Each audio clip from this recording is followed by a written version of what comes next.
Hello and welcome to another episode of the e-commerce coffee break podcast. Today we want to find out a little bit more about customer retention and how you can use data to boost this retention. Now, this is a wide topic and we want to dive into different areas of that. And with me on the show, I have Cary Lawrence. She is the CEO of Decile.com, a customer and analytics platform whose mission is to help e-commerce brands grow profitable.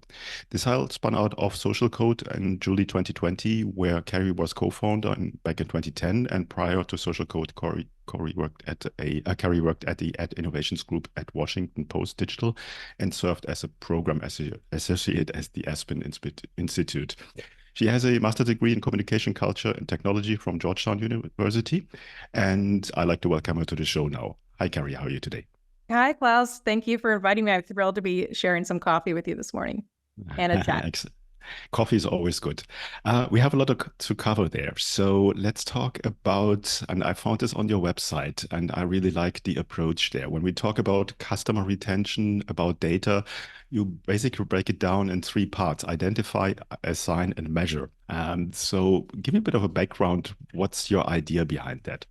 Yeah. And I think I would say, like, bigger picture, our belief is that a marketer's first party customer data is their most valuable marketing asset. And so what we really want to help them do is find those most valuable customers, those who are going to be repeat purchasers, really helping them to drive that profitable growth. So as you mentioned, identification is a key first step. So a lot of the merchants or clients that we work with, they'll come to us and say, we know we have a lot of data, but it just feels noisy. We're not quite sure how to manage it. And so I think, especially in today's world, with everything moving towards more identity-based marketing, it's really important that they're able to, make sense of that data and identify who are those highest value customers. And so, of course, that's going to be looking at, high lifetime revenue. What are those customers driving to their business? Are they coming back? Do they have, are their repurchase rates in good shape? But you also want to think about profitability. So if you have a customer who's constantly returning things, or only buying from discount, maybe they're not a highest value customer. So being able to identify those and understand them at any dimension, I would say a very common practice that we see is a lot of marketers look at some of their cohorts, but when they think of those cohorts or subsections of data, they think about just the month that they were acquired. But we would say it's really important to also understand cohorts by demographic, for instance. So how are males' purchase behaviors differing from females? Which one of those are more valuable? Or what about various personas? So for instance, an urban mom like me, in the city who likes to travel might have, different buying behaviors. Let's say even from you, class, you might be in a different, regional area. You might have different type products that you have an affinity for. So identify those high value customers, understand from every dimension what makes them high value. And then really what we want to do is kind of move everyone to quicker action. So the ability to assign every new customer that a client acquires, you want to be able to instantly map them to the persona. So I think what happens a lot of times is, you get it, you acquire the data, you're building up your CRM, but you're not sure how that customer profile is evolving over time. So, so much is going on in the world that consumer behaviors are constantly changing.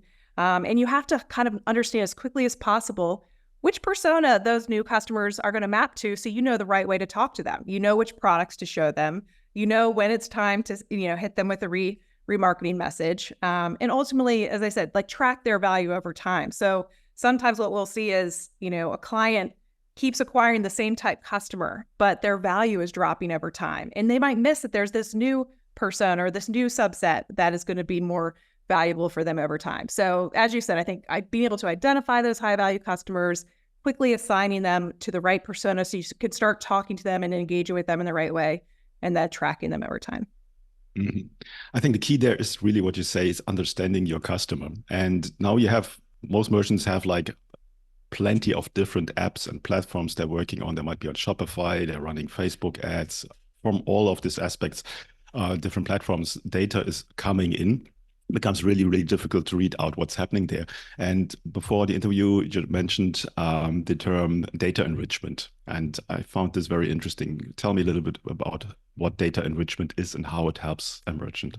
Yeah, no, it's a great question and something that's not immediately obvious. But at the highest level, data enrichment is trying to provide a fuller picture of someone. So In this case, what you would do, if you think about a typical CRM or a customer list, you have, a record of a data. You might have, obviously you need some sort of identifier like an email address, and you probably have some of their purchase behaviors. So, when they made their first purchase, what was their average order value, et cetera. But what's nice about enrichment is then, the ability to append all these softer metrics, if you will, to that customer profile. So, demographic insights, psychographic, purchase behavior, really understanding, what do they care about? Are they someone who likes to travel? Are they someone who typically buys high-end beauty products? Are they someone who, let's say you're thinking about a sports sponsorship? Are they someone who, attends live sporting outings? So the ability to kind of give that fuller picture of your customers, but what it also does is it allows you to segment those customers in a more granular way. So you can start to, segment them by both the third-party attributes as well. Mm-hmm. Now, with your platform, obviously you're pulling a lot of data from different platforms, and then you do sort of the measurement, the analytics of it, and then the outcome is, and that's what you're going to help me with, to get all these findings, all of these results in the right channels to get better customers. How does that work? And I think, so we would kind of describe ourselves as an all-in-one customer data and analytics platform that's, built by marketers. Our background is in marketing and custom built for marketers. And as you said, like data could be living in lots of different places. So we do have a native integration with Shopify, but we can pull in that commerce data from anywhere. We've got, any first party identifiers or information. Some of our clients recently, it's interesting, they're starting to pull in survey data into the platform as well. But I would say, so for instance, if you want to understand, what is a customer NPS score? How do they feel about you as a brand? But pulling together, you need some sort of platform that's going to act as that data aggregator and the ability to kind of pull everything together. Now, with us, what we noticed was there were a lot of CDPs out there, but functioning primarily as pipes. And then there were sort of the analytics companies, but there didn't seem to be a lot that were kind of pulling these pieces together. So the analytics is important to kind of cover off on what we talked about earlier, which is how do you identify which are your most valuable customers? How do you leverage machine learning to be a little bit more advanced with how you're developing audiences and engaging with more personalized marketing? And then you also need to kind of fit seamlessly with a client's workflows. I mean, there's one thing I've learned over my career is you can't just create a software platform and expect people to go in and use it if it's not,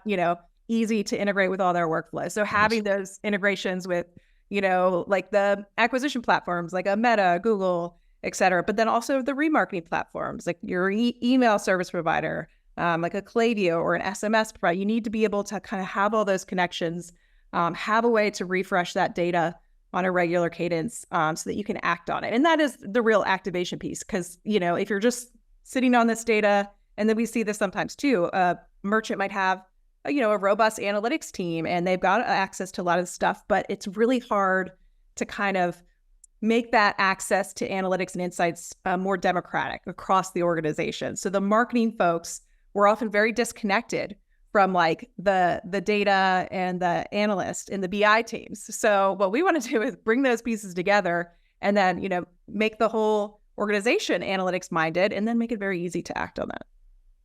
I love that you mentioned that Decile.com is built from marketers for marketers. I think I'm in digital marketing for, 20 plus years. And the scenario that you just mentioned is that a lot of platforms are built by data analysts, by analytics companies. And I think Google Analytics GA4 is the best example there. It takes you a long time to catch up and find the data that you're looking for. And then having a platform that makes it so much easier for a marketer to find what you're looking for and to find results makes perfect sense. Now, I want to dive a little bit more into the day-to-day work on your platform as a marketer. So what would my day look like going in there? And then also I want to touch a little bit more on segmentation. So what I can really pull out of it. Talk me to it. Yeah. Great question. So we're going to be refreshing that, sales and transaction data, all that data on a weekly or if not daily basis. So we, most of our clients are moving towards more of those daily refreshes. And then what they're going to do is they're going to come into the platform and they're going to kind of have a couple different kind of sections within the platform. one, and some of this depends on the stakeholder and their use case. So if you're a VP of e-commerce, for instance, or a founder, CEO, you're probably going to go into our kind of out-of-the-box e-commerce reporting suite. So you can understand things like your classic spaghetti chart or your cohorting, your lifetime revenue and repurchase rates by cohort. Or maybe you want to look at your LTV to CAC ratios and understand, your efficiency. So we see a lot of those type stakeholders really spending time in those reports. Or maybe they want to understand, how are your highest value customers, which products are they purchasing? What does that purchase journey look like? But then, as you also alluded to, segmentation, there's a real kind of advanced action component built into the platform as well. So let's say, and this was very common, a lot of our clients over the holidays were really leaning into, and I guess I would say personalized audience, segmentation and activation. So really, you can go in there in real time. You can segment by first party metrics, like, who are my highest value customers, or my top 10%, top decile. That's sort of like where our name came from. Or maybe you want to say, I want to find, look at different personas, and I really want to understand for my, my female East Coasters, what's going on with those folks. And then maybe you want to tailor it by promotion or product. So again, one of the strategies we saw a lot of our clients using successfully over the holidays, at that point, merchants are, sending multiple messages a day during those key buying timeframes, right? So if you're getting 2 or 3 emails, couple texts, you don't want this to just be some blasted message. You want to know, here's your promotion, Cary, for 30% off. I know that you typically buy shirts from us. So this is, the shirts that you get that are now available. And, here's the best way that you can come, purchase it. So being able to really tailor that is really important. So I would say segmentation, if you're just segmenting by, customers who came in through a certain channel or customers who were acquired by a certain time, you're kind of missing an opportunity to do more of that personalized marketing. Mm-hmm. I want to touch a little bit on the coming changes when we talk about first-party cookies. So there's a lot of changes going on. Apple and Google is not making it easier for us as marketers out there. How do you deal with that? And then touching on that, data security. Tell me a little bit on what kind of challenges are coming into play when we talk about that. Yeah, and I would say for Decile, this is a good thing for us, because with cookies going away, and it's kind of like the boy who cried wolf, right? People have been talking about this happening forever, but now that Chrome is saying, like, we are actually testing, we're the largest browser, and 1% of our users are now not, those cookies are going away. So the time is actually finally really hitting. But what we would always say your first party data, again, is your most valuable asset. So we like to see, this is an opportunity for us in a kind of a cautionary tale, a heads up for marketers to say, if you're not already collecting your first party data and managing that yourself, you're just relying on platform reported, insights and cookies or device IDs, like, it's time to start collecting that first party data, because then you're fine, right? You've got access, you have control over that customer data, and you can kind of activate it accordingly and, really learn. And that's where the enrichment also comes to play. It can help really learn a lot about your customers. So I would say that's, if you're not already heading in that direction, that's where marketers should really be leaning into. And then as far as data security, always very important. I would say, you should make sure that whoever you're working with to manage that data for you is SOC 2 Type 2 compliant. So that sounds like a lot of jargon, but it's basically like the highest level of data certification. So I always tell people, like, look, whether it's with us or someone else, just make sure that it's someone who's gone through that third-party auditing process and really, you feel safe with them helping you with your data. Mm-hmm. Who's your perfect customer? Are there any specific categories, these industries that work more with you than others? Yes, great question. We tend to work best with brands who have fast-moving data or purchase cycles. So we work a lot with fashion and apparel companies, health and beauty, consumables, and home goods. I would say those are the 4 main categories. So the ability to really kind of learn a lot by those, repurchase rates, those behaviors, those are the categories that we work best with. Okay. Yeah, now you have your finger on the pulse of e-commerce, obviously, with all the clients and all the data coming in. what kind of trends do you see for 2024 coming up? For instance, like AI, how does that play into the e-commerce game? Yeah, I think, and I've been on several panels just listening to how marketers are thinking about this too. I think with regards to AI specifically, I think kind of the first step was brands were using that to help with creative development, right? And especially if maybe it's like, someone is helping to guide the overall creative messaging, but just doing all those variations, customizing it for platforms, that's a huge time saver. I think other marketers are starting to think about how to incorporate AI with, product catalogs or product recommendations. And then the very basic, the way that we're using it, which I think sounds simple, but is arguably has the most impact, is with personas. So using the machines to pull together those first party purchase metrics with those third party kind of demographic and psychographic metrics and insights, and really kind of develop personas that are subsets of your audience base that you can message to, in a very streamlined way. So personalization, I think you're going to continue to see that as a huge focus. I think that, we continue to see TikTok is becoming more and more present. It used to just be, Google, Facebook, and then your email remarketer. That was kind of the playbook. And then we saw in 2022, SMS really coming in a big way. And now I think you see a lot of kind of shop commerce happening. And I think, again, continuing to see some of these other platforms being treated a little bit differently. Mm-hmm. I like the approach of having AI helping you with building your personas, because that's a difficult task for every marketer. And I think more often than not, they are off with their prediction, their gut feeling, what the real customer is, because there's so many data points. And if you can use AI for that to help you with that, I think that's a huge benefit. Now, tell me a little bit about the onboarding process as a merchant. What are the steps? Do I have to do any kind of homework before? How does that work? No, it's very simple. So we are a Shopify app developer. So we can be found in the Shopify app store. So you could just download with a couple clicks and then you'll get assigned a customer success manager. I would say we feel strongly of having that dedicated person to help extract some of those insights and work with you.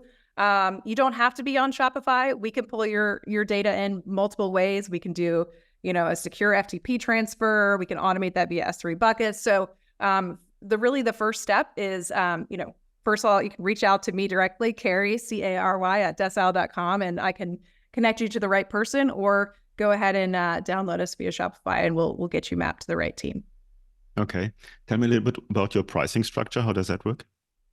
Yeah, and so these are publicly listed on the App Store too, but generally it coincides with the amount of data that we're managing, which tends to be correlated with like an annual e-commerce revenue. So we have a couple different tiers based on the size of the merchant. And then, we have custom services available as well. If there's like a custom analytics problem that needs solving, we're happy to do that as well. But generally, pricing ranges from about, $800 a month to the much larger brands are in the, $10,000 a month range. But it can be, what the nice thing I would say that's sort of endemic to Shopify too is it's naturally on a month-to-month cadence. So you don't need to, unlike some of these larger CDP investments, or, you don't have to commit to a 12 or 24 month term. You can kind of go month to month and make sure it's the right fit. Okay, perfect. Before we come to the end of our coffee break today, is there anything that you want to share with our listeners that we haven't covered yet? I guess my parting words would just be to encourage people that now more than ever, it's so important to start gathering that first party customer data. And as long as you're kind of providing an equal value exchange with their customers and giving them personalized promotions and marketing messages, they will gladly kind of, provide that information. So make sure that you're collecting that and you have a good, solid partner to manage that for you. Absolutely true. Yeah. So I think I like the approach of having one single source of data, or one single source of truth, as you call it on your website. So I like that a lot. Where can people find out more about you guys? Yes, Decile.com is our website. And as I said, too, feel free to email me directly as well, Cary at Decile.com, Cary. But we look forward to hearing from everyone. Excellent. I will put the links in the show notes, then you're just one click away. Cary, thanks so much for giving an overview of how really find the right data for your persona, for your data enrichment, and to get more business, more retention, more reliable customers coming back to your business. Thanks so much for your time today. I appreciate your time too, Klaus. Hey, Klaus here. Thank you for tuning in to another episode. Before we wrap things up, I've got a couple of important points to share. Firstly, if you have enjoyed today's episode and want to support the show, here's a simple way to do it. Help me out with that algorithm magic by liking, commenting, and subscribing on your favorite podcast app. And if you're feeling extra generous, leaving a rating would be great. Your support helps me bringing more impactful guests on the show, and it makes it easier for others to discover the podcast. Secondly, I want to talk about to all your business owners out there. Here's a question. Are you tired of juggling everything in your business while struggling with your marketing tasks? Fed up with hit and miss experiences of hiring freelancers or agencies that don't quite get your vision? But perhaps you're not ready to commit to a full-time in-house marketer just yet. Well, I've got a solution for you. Introducing our fractional marketing team. My team and I provide top-notch experienced marketing professionals to become an extension of your business. Not only will they save you up to 50% on cost compared to traditional hires, but they also take care of all this time-consuming, repetitive and complex marketing tasks that have been holding you back. And this way you can concentrate on what truly matters, the core of your business. To learn more about how we can help you to scale up your online sales with a fractional team member, head over to our website, smart-ecommerce-marketing.com, or reach out to me directly and I'll get you the details. You will find the links in the show notes. Thanks for being a part of our podcast community, and remember, your support means the world to me. Until next time, see you then.